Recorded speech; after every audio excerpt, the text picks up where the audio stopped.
Eu tenho uma filha de 3 anos, o nome dela é Giovana.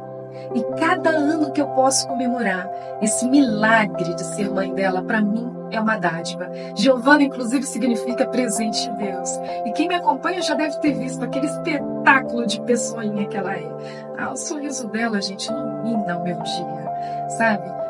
Aquele olhar tão terno e inocente desperta o melhor que há em mim. Ela é a luz divina na minha caminhada, é um sol que aquece meu coração de esperança, mesmo naqueles dias que a vida se apresenta com o céu nublado.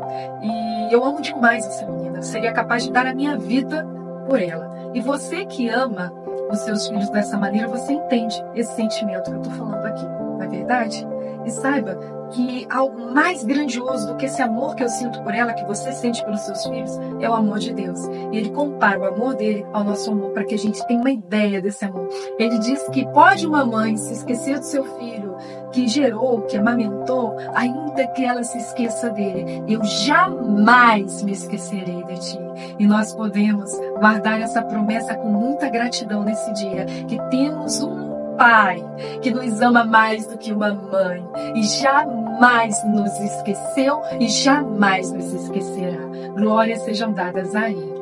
Mas hoje eu também quero que você, mamãe, que ama tanto os seus filhos, reflita comigo que mesmo você sendo capaz de dar a vida por eles, a maior decisão que você pode tomar hoje não é pela morte, é pela vida.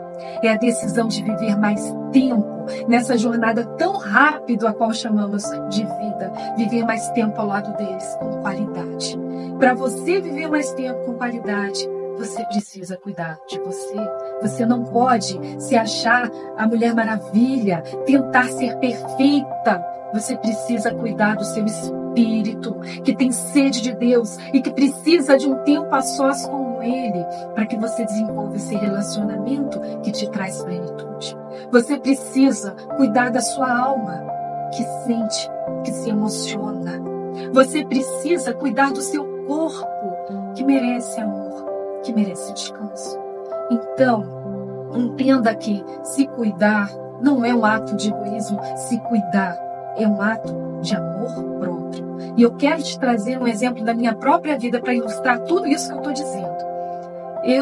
Quando eu gerei a minha filha, assim que ela nasceu, comecei a me envolver nos cuidados com ela. E como eu me mudei do Rio de Janeiro para cá, Campo Grande, Mato Grosso do Sul, eu não tinha uma estrutura familiar próxima. E eu me dediquei exclusivamente a Giovana. Peguei uma licença no meu trabalho e me dediquei a ela exclusivamente. Comecei a se esquecer de mim. De modo que eu nem mais me lembrava como é que se arruma, como é que poderia me arrumar, sabe? Eu me dedicava em deixar a Giovana que nem uma bonequinha. E muitas vezes eu saía que nem um espantalho atrás. Foi um dia então que eu comecei a ver que isso tudo que eu tô falando para vocês tinha um sentido, sabe? E eu comecei a desenvolver hábitos saudáveis e eu comecei a me cuidar e eu comecei inclusive a me arrumar dentro de casa. Eu coloquei um vestidinho simples, a elegância anda junto com a simplicidade, era algo simples, nada glamouroso em casa. E eu vi nos olhos da Giovana, com 2 anos de idade, toda a admiração que eu nunca pensei que uma criança tão pequenininha podia ter. Ela me olhou de cima a baixo e não sabia falar direito, então ela falou poucas palavras que disseram tudo. Ela disse assim: ó papai, ó mamãe. Gente, ali eu vi que ela me vê com esses olhos de admiração, que eu sou o espelho, eu sou a referência que ela vai seguir, portanto cuidar de mim também é cuidar dela, sabe? Então a gente muitas vezes não faz isso, não se cuida, por quê? Porque a gente se sente culpado, achando que vai tirar tempo da casa, tirar tempo da família, quando na verdade esse tempo com a gente é super necessário. É um ato de amor próprio, não é vaidade, sabe? Cuidar de si não é vaidade. Às vezes as pessoas dizem que é algo supérfluo, mas vaidade mesmo diante da Bíblia é o quê? É você se botar num patamar de superioridade diante dos outros. É você achar que porque você faz isso ou faz aquilo, ou porque você veste isso ou aquilo, que você é melhor do que alguém. Agora, você se arrumar, você se amar elegantemente, você cuidar da sua pele, do seu corpo, do seu cabelo, isso não é arrogância, isso é dignidade, sabe?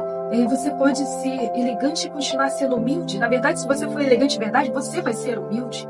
Então, faça que nem Esther, se cuide, sabe? Esther era uma rainha. E antes do título, ela foi escolhida justamente porque já tinha uma postura de uma rainha, sabe? Por isso ela foi escolhida pelo rei. E quando a vida dela esteve em risco, o risco do povo dela, ela orou, ela jejuou, mas o que ela fez também? Cuidou de si. Colocou vestes reais, se arrumou, se adornou lindamente e preparou um belo banquete, de modo que as coisas que eram visíveis chegaram antes, sabe? Já preparando o caminho para as palavras muito sabiamente colocadas, como ela colocou, e salvou a vida dela e do povo dela, para a glória de Deus. Então, decida transparecer essa princesa do reino que você é. Deixe que a sua imagem mostre isso, sabe? Porque a verdade é que você foi chamada para ser luz. E luz, minha querida, luz não se esconde. Você é a carta de Cristo. Deixe que as pessoas leiam a princesa especial que você é. Que Deus te abençoe. Um beijo no seu coração. Compartilhe essa mensagem com outras mães que também precisam lembrar quanto elas são especiais e amadas por Deus. Que Deus te abençoe. Um beijo.